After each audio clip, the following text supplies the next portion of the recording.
Hi ಎಲ್ಲರಿಗೂ ನಮಸ್ಕಾರ.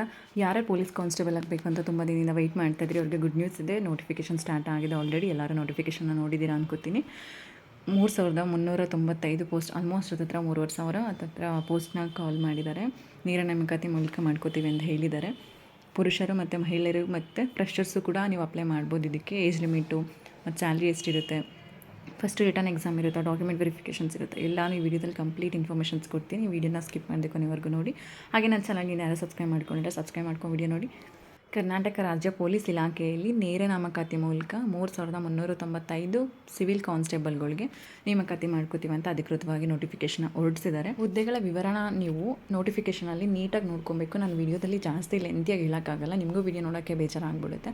ನಾನು ಡಿಸ್ಕ್ರಿಪ್ಷನ್ ಲಿಂಕ್ ಕೊಟ್ಟಿರ್ತೀನಿ. ನೀವು ಕಂಪ್ಲೀಟಾಗಿ ನೋಟಿಫಿಕೇಷನ್ ಒಂದೆರಡು ಸಲ ಏನಾದರೂ ನೀಟಾಗಿ ನೋಡ್ಕೊಳ್ಳಿ. ಯಾರೇ ಪೊಲೀಸ್ ಕಾನ್ಸ್ಟೇಬಲ್ಗೆ ಅಪ್ಲೈ ಮಾಡ್ತಾಯಿದ್ದೀರಾ, ಅಪ್ಲಿಕೇಶನ್ ಹಾಕ್ತಿದ್ದೀರಾ, ಅವ್ರು ನೀಟಾಗಿ ನೀವು ಒಂದು ಸಲ ಅಲ್ಲ ಅಂದರೆ 2 ಸಲಿನಾದರೂ ನೋಟಿಫಿಕೇಷನ್ ನೋಡ್ಕೊಂಡು ನೀವು ಅಪ್ಲಿಕೇಶನ್ ಹಾಕಬೇಕಾಗುತ್ತೆ. ನಾನು ಡಿಸ್ಕ್ರಿಪ್ಷನ್ ಕೂಡ ಲಿಂಕ್ ಕೊಟ್ಟಿರ್ತೀನಿ, ಒಂದ್ಸಲ ಚೆಕ್ ಮಾಡಿ. ಹಾಗೆ ಪುರುಷರಿಗೆ ಎಷ್ಟು ಪೋಸ್ಟ್ ಇದೆ, ಮಹಿಳೆಯರಿಗೆ ಎಷ್ಟು ಪೋಸ್ಟ್ಗಳಿದೆ, ನೀವು ಒಂದ್ಸಲ ಚೆಕ್ ಮಾಡ್ಕೊಳ್ಳಿ. ಕ್ವಾಲಿಫಿಕೇಷನ್ಸ್ ನಿಮಗೆ PUC ಆಗಿರಬೇಕು ಅಥವಾ ತತ್ಸಮಾನ ಅದಕ್ಕೆ ಈಕ್ವಲೆಂಟಾಗಿ ಆಗಿರಬೇಕು ನಿಮಗೆ ಅಂತ ಹೇಳಿದರೆ. PUC ಆಗಿದ್ದರೂ ಕೂಡ ನೀವು ಪೊಲೀಸ್ ಕಾನ್ಸ್ಟೇಬಲ್ ಸಿವಿಲ್ಗೆ ಅಪ್ಲೈ ಮಾಡ್ಬೋದು. ತುಂಬ ವರ್ಷಗಳಿಂದ ಕಾಂಪಿಟೇಟಿವ್ ಫೀಲ್ಡಲ್ಲೇ ಇದ್ದೀರಾ, ಎಕ್ಸಾಮ್ಸ್ಗೆ ಪ್ರಿಪೇರ್ ಆಗ್ತಾಯಿದ್ರಿ, ಬಟ್ ನೋಟಿಫಿಕೇಷನ್ಸ್ ಆಗಿರಲಿಲ್ಲ. ಅವರಿಗೆಲ್ಲ ಏಜ್ ಆಗ್ತಿದೆ, ನಮಗೆ ಏಜ್ ರಿಲ್ಯಾಕ್ಸೇಷನ್ ಬೇಕು ಅಂತೆಲ್ಲ ಕೇಳ್ತಾಯಿದ್ರಿ. ಅವರಿಗೂ ಕೂಡ ಸರ್ಕಾರ ಏಜ್ ರಿಲ್ಯಾಕ್ಸೇಷನ್ ಕೊಟ್ಟಿದ್ದಾರೆ. ಜನರಲ್ ಕ್ಯಾಟಗರಿ GM ಅವರಿಗೆ 33 ವರ್ಷಗಳು ಕೊಟ್ಟಿದ್ದಾರೆ. ಮತ್ತು SC category, ST category, category 1, category 2A, 2B, 3A ಅವ್ರಿಗೆ 35 ವರ್ಷಗಳು ಕೊಟ್ಟಿದ್ದಾರೆ, ಏಜ್ ರಿಲ್ಯಾಕ್ಸೇಷನ್ ಕೊಟ್ಟಿದ್ದಾರೆ. ಕರ್ನಾಟಕದ ಅರಣ್ಯ ಪ್ರದೇಶಗಳಲ್ಲಿ ವಾಸಿಸುತ್ತಿರುವ ಬುಡಕಟ್ಟು ಅಭ್ಯರ್ಥಿಗಳು ಅಂದರೆ ಯಾರ್ಯಾರು ಅರಣ್ಯ ಪ್ರದೇಶದಲ್ಲಿ ಟ್ರೈಬಲ್ ಪೀಪಲ್ಸ್ ಇರ್ತಾರಲ್ಲ, ಅವರಿಗೆ 38 ವರ್ಷಗಳ ತನಕ ಏಜ್ ರಿಲ್ಯಾಕ್ಸೇಷನ್ನ ಕೊಟ್ಟಿದ್ದಾರೆ. ನಿಮಗೆ ಇದರಲ್ಲಿ ಯಾವ್ದು ಬರುತ್ತೆ ನೋಡ್ಕೊಂಡು ಅಪ್ಲಿಕೇಶನ್ ಹಾಕಿ. ಹಾಗೆ ನೀವು ಪೊಲೀಸ್ ಕಾನ್ಸ್ಟೇಬಲ್ ಸಿವಿಲ್ಗೆ ಆನ್ಲೈನಲ್ಲಿ ಅಪ್ಲಿಕೇಶನ್ ಹಾಕಬೇಕು, ಆಫ್ಲೈನಲ್ಲಿ ಅಪ್ಲಿಕೇಶನ್ ಬಿಟ್ಟಿಲ್ಲ. ನೀವು ಆನ್ಲೈನ್ ಮೂಲಕನೇ ಅಪ್ಲಿಕೇಶನ್ ಹಾಕಬೇಕು ಅಂತ ಹೇಳಿದ್ದಾರೆ ನೋಟಿಫಿಕೇಷನಲ್ಲಿ. ನಾನು ಲಿಂಕ್ ಕೂಡ ಡಿಸ್ಕ್ರಿಪ್ಷನಲ್ಲಿ ಕೊಟ್ಟಿರ್ತೀನಿ, ಒಂದ್ಸಲ ಡಿಸ್ಕ್ರಿಪ್ಷನ್ನ ಮರಿದೇನೆ ಚೆಕ್ ಮಾಡಿ. ಅಪ್ಲಿಕೇಶನ್ ವೆಬ್ಸೈಟ್ ಯಾವಾಗಿಂದ ಓಪನ್ ಆಗುತ್ತೆ ಅಂತಲೂ ಕೂಡ ಕೊಟ್ಟಿದ್ದಾರೆ. 8ನೇ ತಾರೀಕು 6ನೇ ತಿಂಗಳು 2026, ಜೂನ್ 8ನೇ ತಾರೀಕಿಂದ ಅಪ್ಲಿಕೇಶನ್ ಲಿಂಕ್ ಓಪನ್ ಆಗುತ್ತೆ, ಅಂದರೆ ವೆಬ್ಸೈಟ್ ಓಪನ್ ಆಗುತ್ತೆ.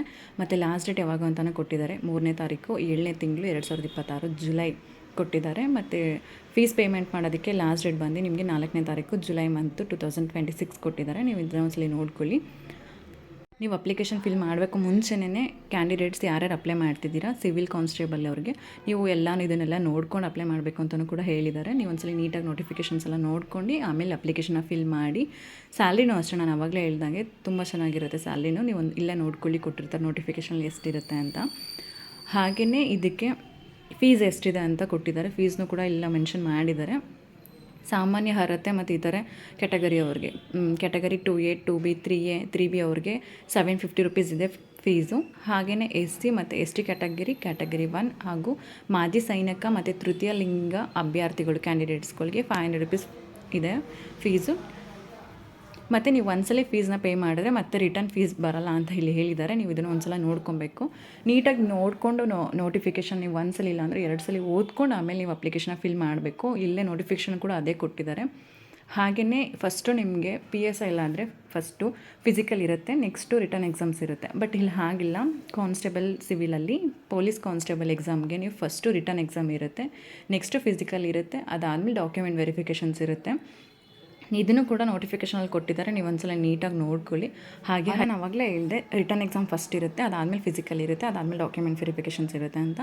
ಲಿಖಿತ ಪರೀಕ್ಷೆಯಲ್ಲಿ ನೀವು OMR ಮೂಲಕನೇ ಎಕ್ಸಾಮ್ನ ಬರೀಬೇಕು, ಆನ್ಲೈನ್ ಇಲ್ಲ, ಆಫ್ಲೈನ್ ಎಕ್ಸಾಮ್ ಇರುತ್ತೆ. OMR ಮಾದರಿಯಲ್ಲೇ ನಿಮಗೆ ಆ ಟೈಪಲ್ಲೇ ಎಕ್ಸಾಮ್ಸ್ನ ಕಂಡಕ್ಟ್ ಮಾಡ್ತಾರೆ ಅಂತ ಹೇಳಿದ್ದಾರೆ. ನೀವು ಇದನ್ನು ಕೂಡ ನೋಟಿಫಿಕೇಷನಲ್ಲಿ ಕೊಟ್ಟಿದ್ದಾರೆ, ಒಂದ್ಸಲ ಓದ್ಕೊಳ್ಳಿ.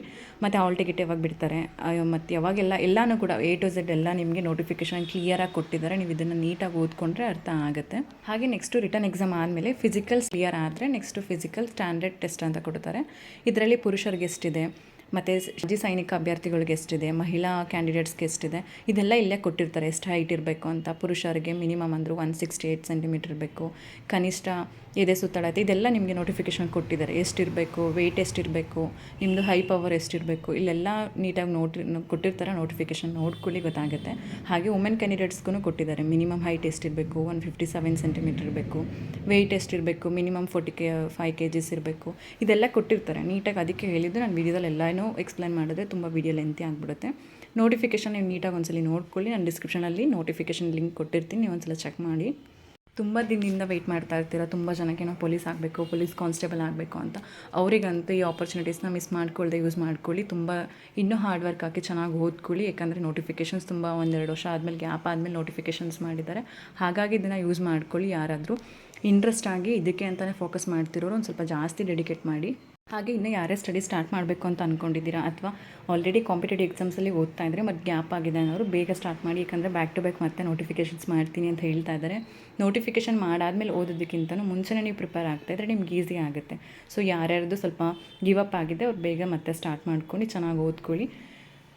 ಪರ್ಟಿಕ್ಯುಲರಾಗಿ ಯಾರ್ಯಾರು ಈ ಪೊಲೀಸ್ ಕಾನ್ಸ್ಟೇಬಲ್ ಸಿವಿಲ್ಗೆ ಅಪ್ಲಿಕೇಶನ್ಸ್ ಆಗ್ತಾ ಇದ್ದೀರಾ ಅವರಂತೂ ಇನ್ನೂ ಜಾಸ್ತಿ, ಯಾಕಂದರೆ ಟೈಮ್ ಇಲ್ಲ, 2 ಮಂತ್ಸ್ ಅಷ್ಟೇ ಗ್ಯಾಪ್ ಇರೋದು. ಅದಾದಮೇಲೆ ಎಕ್ಸಾಮ್ಸ್ ಇದೆ. ಆಗಸ್ಟ್ ಮಂತಲ್ಲೆಲ್ಲ ಎಕ್ಸಾಮ್ಸ್ ಕಮೆನ್ಸ್ ಮಾಡ್ತಾರೆ ಅಂತ ಹೇಳಿದ್ದಾರೆ. ಮತ್ತು ಎಕ್ಸಾಮ್ ಹತ್ತತ್ರ ಬರ್ತಿದ್ದಾಗ ಎಕ್ಸಾಮ್ ಪೋಸ್ಟ್ಪೋನ್ ಆಗುತ್ತಾ, ಮತ್ತೆ ಎಕ್ಸ್ಟೆಂಡ್ ಮಾಡ್ತಾರೆ, ಅದೆಲ್ಲ ಡೌಟ್ ಇಟ್ಕೊಬೇಡಿ. ಯಾಕಂದರೆ ನೋಟಿಫಿಕೇಷನ್ಸ್ ಲೇಟಾಗಿ ಆಗಿರೋದ್ರಿಂದ ಮತ್ತೆ ಎಕ್ಸ್ಟೆಂಡ್ ಮಾಡೋದು ಅದು ಯಾವುದೇ ಯಾರಿಗೂ ಗೊತ್ತಿರಲ್ಲ. ಸೊ ನೀವು ಎಕ್ಸ್ಟೆಂಡ್ ಮಾಡೋದನ್ನು ನೋಡ್ದೇ ಎಕ್ಸಾಮ್ಸ್ಗೆ ಪ್ರಿಪ್ರೇಷನ್ಸ್ ಆಗೋದ್ರ ಕಡೆ ಗಮನ ಕೊಡಿ. ಮತ್ತು ಇನ್ನೂ ಬೇರೆ ಬೇರೆ ನೋಟಿಫಿಕೇಷನ್ಸ್ ಎಲ್ಲ ಆಗುತ್ತೆ, ಅದಕ್ಕೂ ಕೂಡ ಪ್ರಿಪ್ರೇಷನ್ ಸ್ಟಾರ್ಟ್ ಮಾಡ್ತಾನೆ ಇರಿ. ಚೆನ್ನಾಗೆಲ್ಲರೂ ಓದ್ಕೊಳ್ಳಿ. ಮತ್ತು ಲಾಸ್ಟ್ ಡೇಟ್ ಯಾವಾಗಿದೆ ಅಂತ ನೋಡ್ಕೊಳ್ಳಿ. ಎಕ್ಸಾಮ್ ಡೇಟ್ ಕೂಡ ನಿಮ್ಗೆ ಯಾವಾಗ ಕಮೆಂಟ್ಸ್ ಮಾಡ್ತಾರೆ ಎಲ್ಲ ನಿಮಗೆ ಇನ್ಫಾರ್ಮ್ ಮಾಡ್ತಿರ್ತಾರೆ. ನಿಮ್ಗೇನಾದರೂ ಈ ವಿಡಿಯೋದ ರಿಲೇಟೆಡ್ ನನಗೇನೋ ಡೌಟ್ ಇತ್ತಂದರೆ ನನಗೆ ಕಮೆಂಟ್ ಮಾಡಿ, ಆದಷ್ಟು ರಿಪ್ಲೈ ಮಾಡ್ತೀನಿ. ನಿಮಗೆ ಯಾವುದಾದ್ರ ಬಗ್ಗೆ ಎಕ್ಸ್ಪ್ಲೇನ್ ಮಾಡಬೇಕು ಅಂದರೆ ಮತ್ತೆ ನೆಕ್ಸ್ಟ್ ವೀಡಿಯೋದಲ್ಲಿ ಮತ್ತೆ ಇನ್ಫಾರ್ಮೇಷನ್ಸ್ ಕೊಡ್ತೀನಿ. ಲಾಸ್ಟಲ್ಲಿ ಡಿಸ್ಕ್ರಿಪ್ಷನ್ನ ಚೆಕ್ ಮಾಡೋದನ್ನು ಮರಿಬೇಡಿ. ಯಾಕಂದರೆ ನಾನು ಅಪ್ಲಿಕೇಶನ್ ಲಿಂಕ್ ಹಾಕೋದನ್ನು ಡೈರೆಕ್ಟ್ ಲಿಂಕ್ ಕೊಟ್ಟಿರ್ತೀನಿ. ಹಾಗೆಯೇ ನೋಟಿಫಿಕೇಷನ್ ಲಿಂಕ್ ಕೂಡ ಶೇರ್ ಮಾಡಿರ್ತೀನಿ. ಡಿಸ್ಕ್ರಿಪ್ಷನಲ್ಲಿ ಚೆಕ್ ಮಾಡಿ ಒಂದ್ಸಲ. ಮತ್ತು ನನ್ನ ಚಾನಲ್ಗೆ ಯಾರು ಸಬ್ಸ್ಕ್ರೈಬ್ ಮಾಡ್ಕೊಂಡಿಲ್ಲ ಸಬ್ಸ್ಕ್ರೈಬ್ ಮಾಡ್ಕೊಂಡು ವಿಡಿಯೋ ನೋಡಿ. ಯಾರು ಸಬ್ಸ್ಕ್ರೈಬ್ ಮಾಡ್ಕೊಂಡಿದ್ರೆ ಎಲ್ಲರಿಗೂ ಥ್ಯಾಂಕ್ ಯು ಅಂತ ಹೇಳ್ತಾ ನೆಕ್ಸ್ಟ್ ವೀಡಿಯೋದಲ್ಲಿ ಸಿಗೋಣ. ಅಲ್ಲಿವರೆಗೂ ವಿಡಿಯೋನ ಕಂಪ್ಲೀಟ್ ನೋಡ್ಕೊಂಡು ನೋಟಿಫಿಕೇಷನ್ ಅರ್ಥ ಮಾಡ್ಕೊಂಡು ಅಪ್ಲಿಕೇಶನ್ಸ್ ಹಾಕಿ. Thank you.